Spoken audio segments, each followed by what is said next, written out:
What you are watching are events that will lead to the murder of one of these men. It is the 1994 World Cup. The FIFA World Cup is the most watched sporting event on Earth.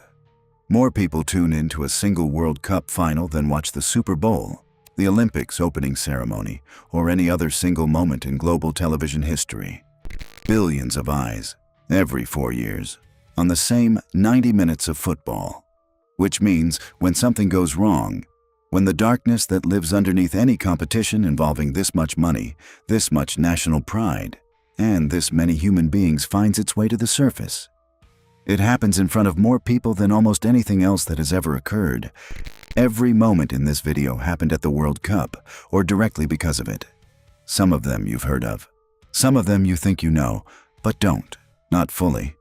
And some of them have never sat right with anyone who looked at them closely enough. The 2026 World Cup is happening right now, and at least one of these stories got a new chapter just months ago. Let's start at the top. Before we get into anything else, this story matters more right now than it has in years, because Colombia is currently playing in the 2026 World Cup on American soil, 32 years after the event you're about to hear about. And just months ago, in February 2026, one of the men believed to have ordered the killing at the center of this case was himself shot dead in a restaurant in Mexico. The story of Andrés Escobar never fully closed. Here's what happened. June 22, 1994, Pasadena, California. The 1994 FIFA World Cup. Colombia versus the United States in the group stage. Colombia had no business losing this match, or at least, that was what everyone believed going in. They had arrived at the tournament as one of the most exciting teams on earth. They had beaten Argentina 5-0 in Buenos Aires during qualifying. Pelé had publicly named them as a title contender.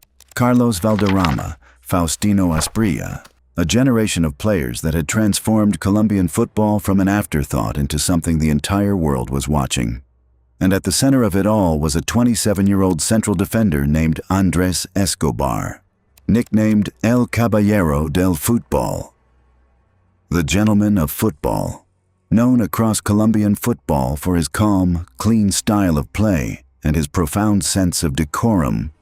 A man who, in a country ravaged by violence and the shadow of Pablo Escobar's cartel, no relation, had become something more than a footballer. He had become a symbol of what Colombia could be. In the 34th minute, American midfielder John Harkes sends a cross into the Colombia penalty area. Andrés Escobar stretches to intercept it. His foot makes contact with the ball. It deflects directly into his own net. Colombia fall 1-0 behind. They lose 2-1. The result, combined with an earlier group stage defeat to Romania, eliminates them from the tournament at the first hurdle. One of the tournament favorites, gone. Group stage, and the last touch on the ball that ended their campaign belonged to their own captain. The abuse started immediately. Death threats. Players and coaches were told not to come home. Colombia's head coach Francisco Maturana fled to Ecuador. The entire squad was advised to stay abroad. The cartel money that had invested heavily in Colombian football, betting on the team, profiting from their success, had just lost a fortune. Andrés Escobar had other ideas. He told his sister, "I want to go to Colombia and show my face." He went home. On the night of July 1st, 1994, 10 days after the own goal, Escobar went out with friends to a bar in El Poblado, a neighborhood in Medellin. Later in the evening, they moved to the El Indio nightclub. By 3 a.m., his friends had split up and Escobar was sitting alone in his car in the nightclub parking lot. 3 men appeared. An argument began about the own goal. The confrontation escalated. 2 of the men drew handguns. Andrés Escobar was shot 6 times with a .38 caliber pistol. According to eyewitnesses, and this is the detail that never leaves you, the killer shouted, "Gol!" after every single shot. Escobar was rushed to hospital. He was pronounced dead 45 minutes after arrival. He was 27 years old. More than 120,000 people attended his funeral. The man who pulled the trigger, Humberto Castro Muñoz, driver and enforcer for drug trafficker Santiago, confessed the following day. He was sentenced to 43 years in prison. He served 11. Santiago Gallon and his brother, Pedro, believed to have ordered or instigated the killing after losing heavily betting on Colombia, served 15 months for obstruction of justice. Evidence suggested they bribed the prosecutor's office. Santiago Gallon, 32 years later, had never faced full accountability for what happened in that parking lot. In February 2026, just months before this year's World Cup kicked off, he was shot dead in a restaurant in Huixquilucan, Mexico. Colombian President Gustavo Petro confirmed the killing and said Gallon had been responsible for Escobar's murder. The man who spent 32 years avoiding full justice for what happened to Andrés Escobar died the same way Escobar did, with a gunshot. Right now, Colombia is playing in the 2026 World Cup. Their players wear numbers on their backs. Andrés Escobar's number was 2. He wanted to come home and show his face. He did, and they killed him for it. When highlights of this match finally aired on British television, BBC commentator David Coleman introduced them with the following words. "Good evening. The match you are about to see is the most stupid, appalling, disgusting, and disgraceful exhibition of football, possibly in the history of the game. This is the first time these countries have met. We hope it will be the last." He was talking about a group stage match between Chile and Italy at the 1962 World Cup in Santiago. It is still called the Battle of Santiago, and it is still, 64 years later, considered the most violent football match ever played. Here is how it started. 2 Italian journalists had published articles in the run-up to the tournament describing Santiago as a poverty-stricken dump. They wrote that it was a backwater where the phones didn't work, taxis were as rare as faithful husbands, and entire neighborhoods were given over to open prostitution.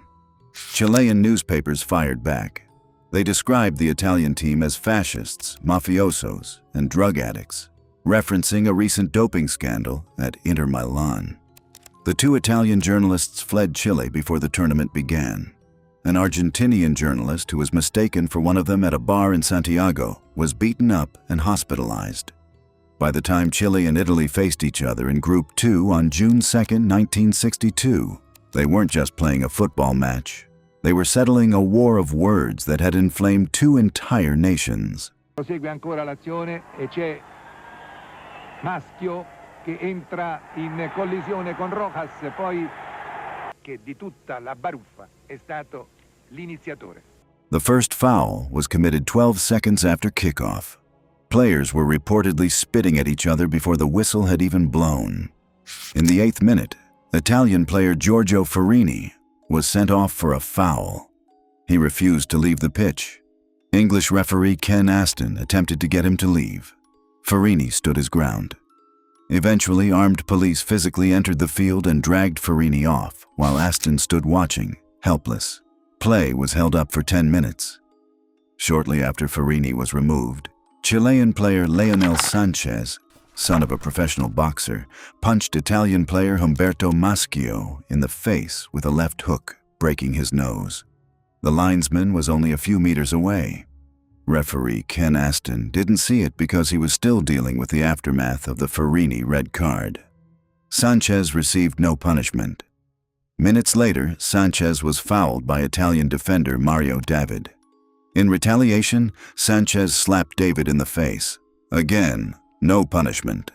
When David then attempted to kick Sanchez in the head in response, he was sent off. 2 red cards in one match in 1962 was essentially unheard of. Police entered the pitch 3 more times over the course of 90 minutes. Chile won 2-0. Ken Aston, the English referee who spent 90 minutes attempting to maintain some form of order over a match that had none, later said, "I wasn't refereeing a football match, I was acting as an umpire in military maneuvers." He strained his Achilles tendon during the game and didn't officiate another match in the tournament. But here's the detail that gives the Battle of Santiago its permanent place in football history. Ken Aston spent years afterward thinking about what had gone wrong. He concluded that part of the problem was the absence of any clear, universally understood visual signal a referee could use to communicate decisions, particularly to a hostile crowd who might not hear or understand verbal warnings. In 1966, sitting at a red traffic light in London, the idea came to him. Red means stop. Yellow means caution, yellow cards, red cards.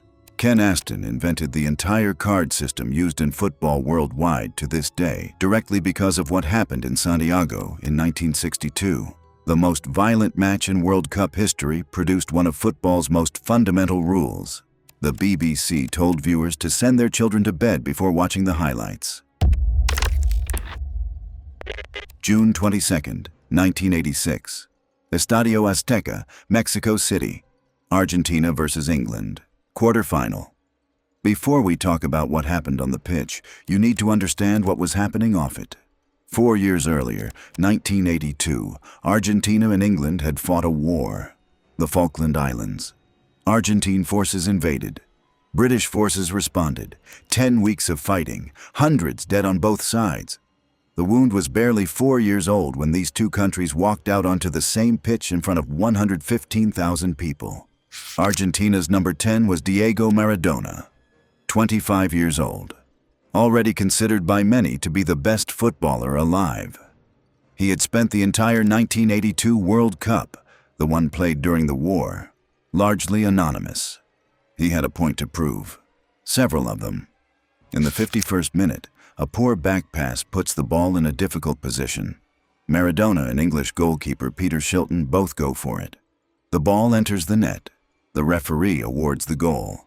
The television replays show what the referee didn't see. Maradona punched it in, left hand raised above his head, making contact with the ball before Shilton could reach it. Clear as day to anyone watching the replay, completely invisible to the referee on the pitch. The goal stands. Maradona was asked afterward how the goal went in. He said it was scored a little with the head of Maradona and a little with the hand of God. The hand of God. That's what it became.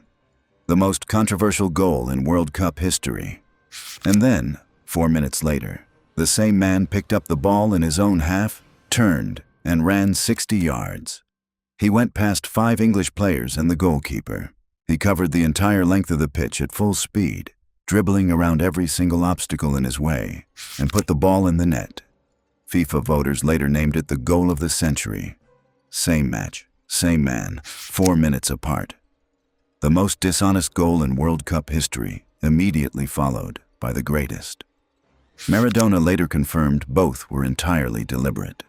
The hand goal, he said, was revenge for the Falklands, an act of personal and national score settling carried out in front of 115,000 people and billions watching on television, with the referee standing 15 yards away, seeing nothing. Argentina won the match 2-1. They went on to win the 1986 World Cup. The referee who awarded the goal never changed his decision. The goal has never been expunged from the record, and Diego Maradona went to his grave in 2020 insisting both goals were exactly what they appeared to be. The hand of God and the goal of the century. 4 minutes, the same man, the full range of what a human being can do on a football pitch. This case has been treated as comedy for 50 years. It isn't. June 22nd, 1974. West Germany versus Zaire. Group 2, 1974 World Cup. Brazil had already played Zaire earlier in the tournament, winning 3-0. In the final group match, West Germany are playing Zaire and Brazil are watching. If West Germany win by 4 goals or more, they advance on goal difference ahead of Brazil. If they don't, Brazil go through. The score is 3-0 to West Germany. Brazil are keeping a very close eye on what's happening. West Germany are about to take a free kick. Mwepu Ilunga, Zaire's defender, suddenly sprints from the defensive wall, runs straight up to the ball, and blasts it away down the pitch before West Germany can take the shot. The referee books him. His teammates look confused. The crowd laughs. Commentators across the world describe it as one of the most bizarre moments in World Cup history. Clear evidence, they say, that African teams at this level simply don't understand the rules of international football. The clip has been replayed for 50 years as a comedy moment, a punchline, proof of naivety. And for 50 years, almost nobody asked Mwepu Ilunga why he did it. When they finally did, the answer was not funny at all. Zaire's national team was under the direct control of Mobutu Sese Seko, one of the most brutal authoritarian rulers in African history. Mobutu had issued a direct instruction to the players. If Zaire conceded a fourth goal against Brazil, they would not be allowed to return home to their families. Not a metaphor, a direct threat from the head of state to the players representing his country. The score against West Germany was 3-0. Zaire were at serious risk of conceding a fourth. Mwepu Ilunga didn't sprint out of that defensive wall because he was confused about the rules of football. He sprinted out because he was trying to waste time, because he was terrified, because he and his teammates had been told by their own government that losing by 4 goals could have consequences for their lives. The world watched and laughed. What they were actually watching was a man acting out of fear. Zaire lost 3-0. They made it home. The moment that became one of football's great comedy clips was one of its most human ones. A player doing the only thing he could think of to protect himself and his teammates under an impossible pressure nobody watching him had any idea existed. The commentary from that match still plays it for laughs. Now you know why he ran. This case doesn't have footage. What it has is testimony from the players who survived it. Through the 1980s and 1990s, the Iraqi Football Association was controlled by a single man, Uday Hussein, eldest son of Saddam Hussein. A man with a reputation, even within a regime defined by violence, for particular cruelty. Uday treated the Iraqi national team as his personal property.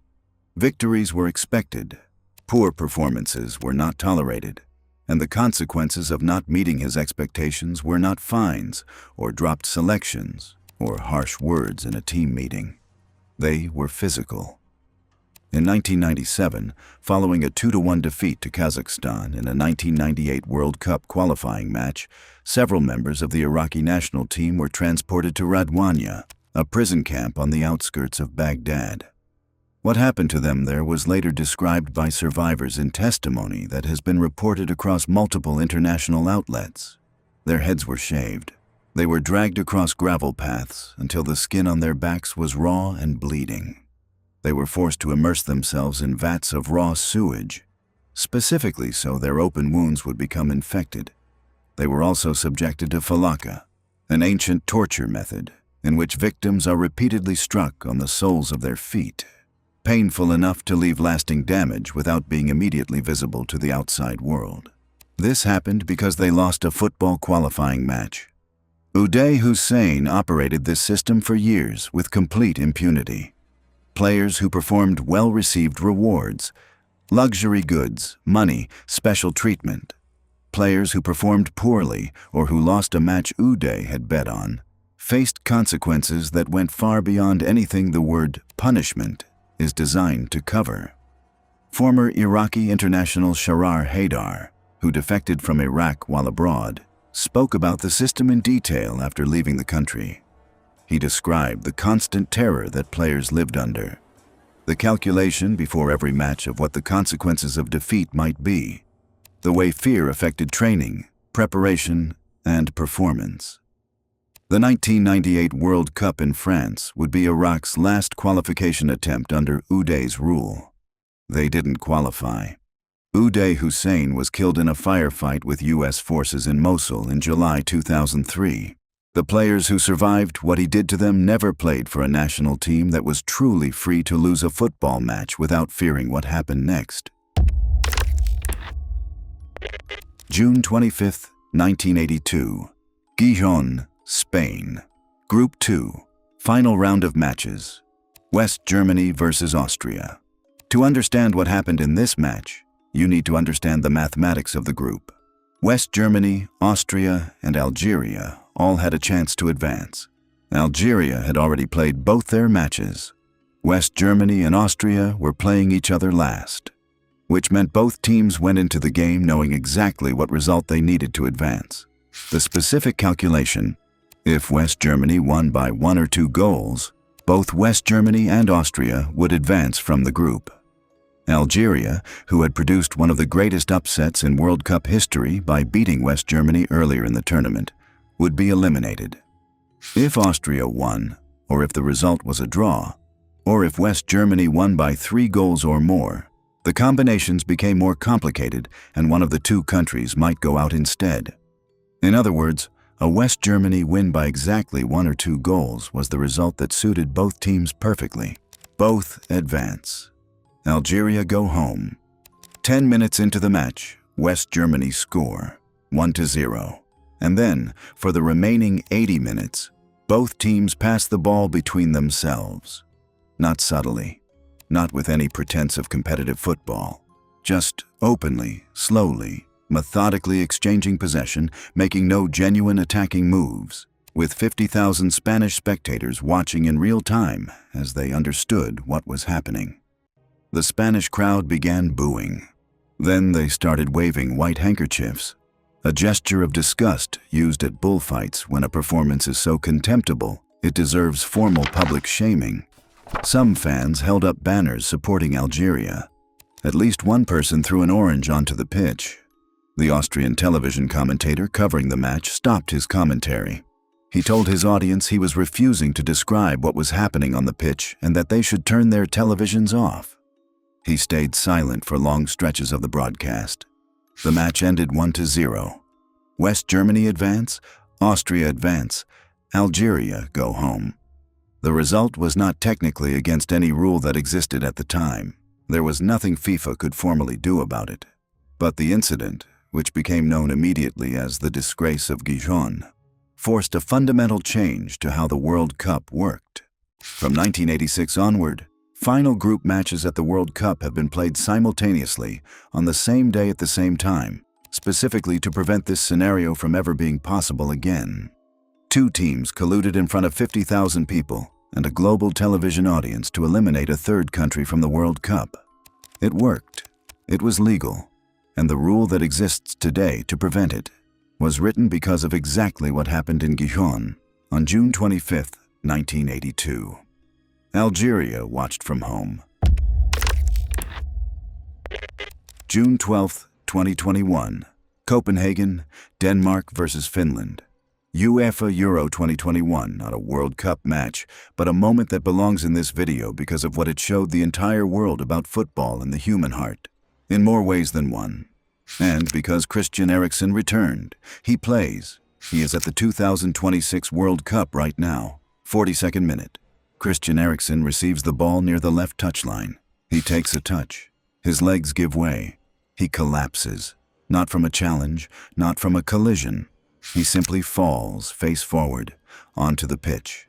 Denmark captain Simon Kjær reaches him first. He positions Eriksen correctly on his side, clears his airway, prevents him from swallowing his tongue.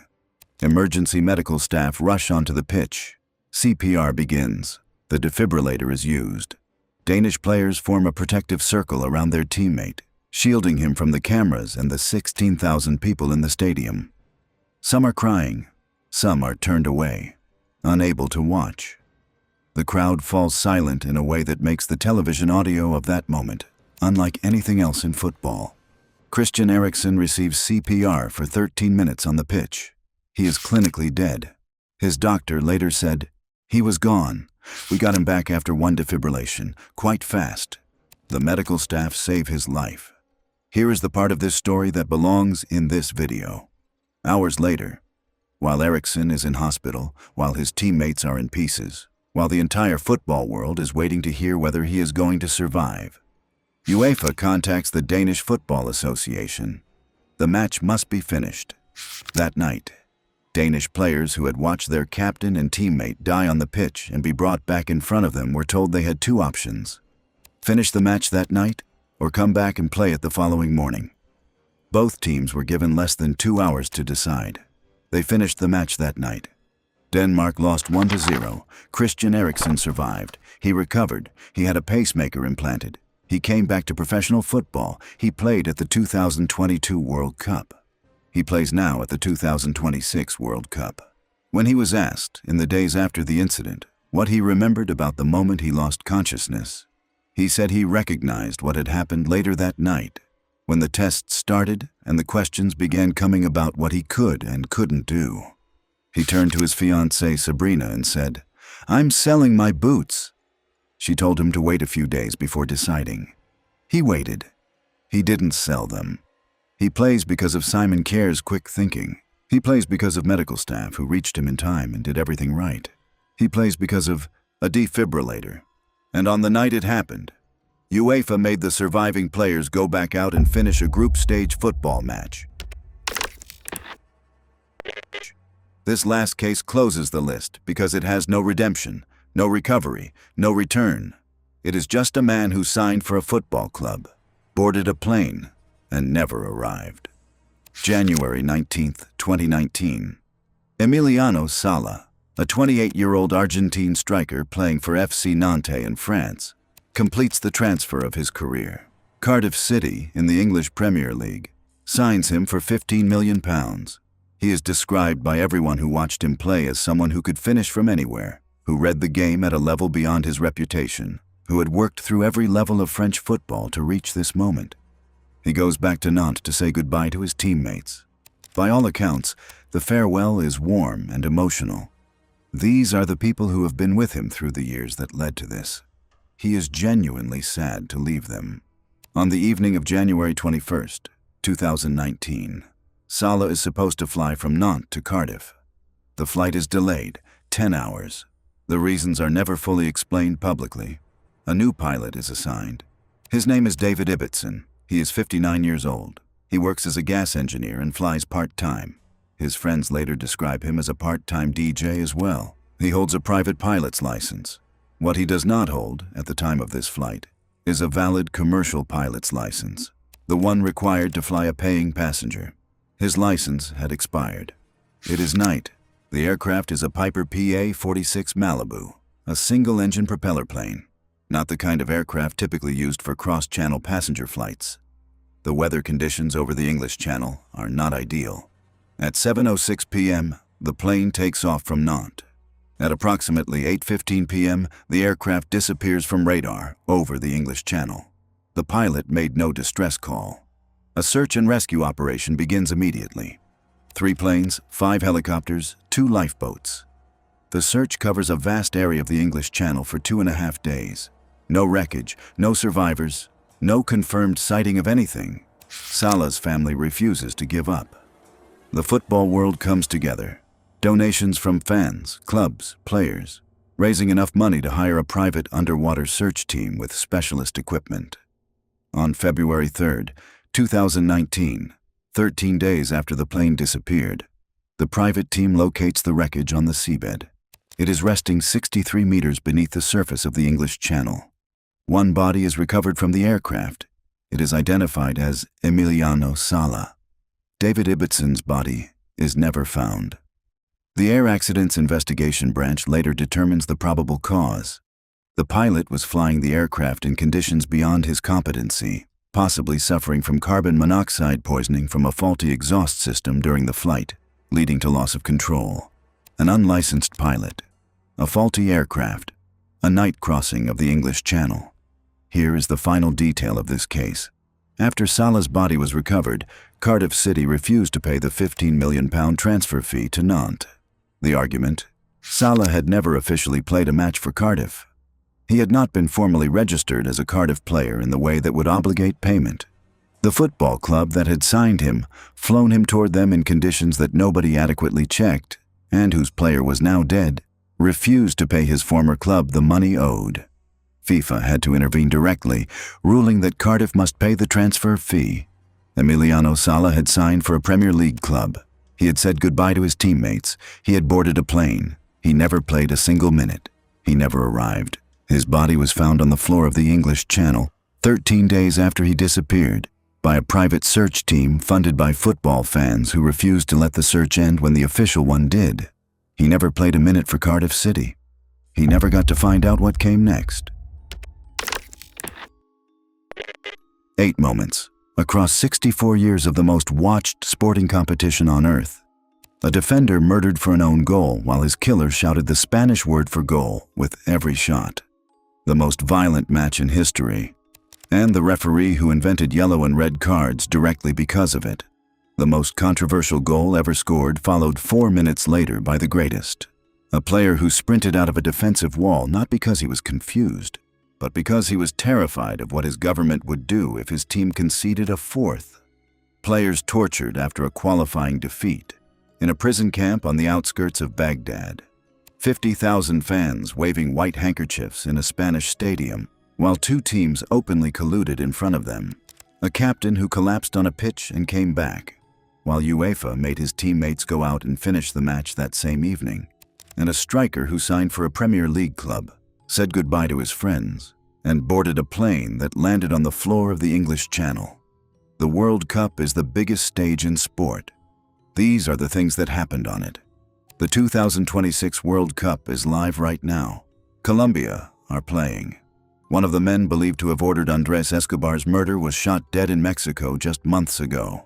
The story never fully closes. Drop the moment that affected you most in the comments. And if this video got to you, you already know what to do.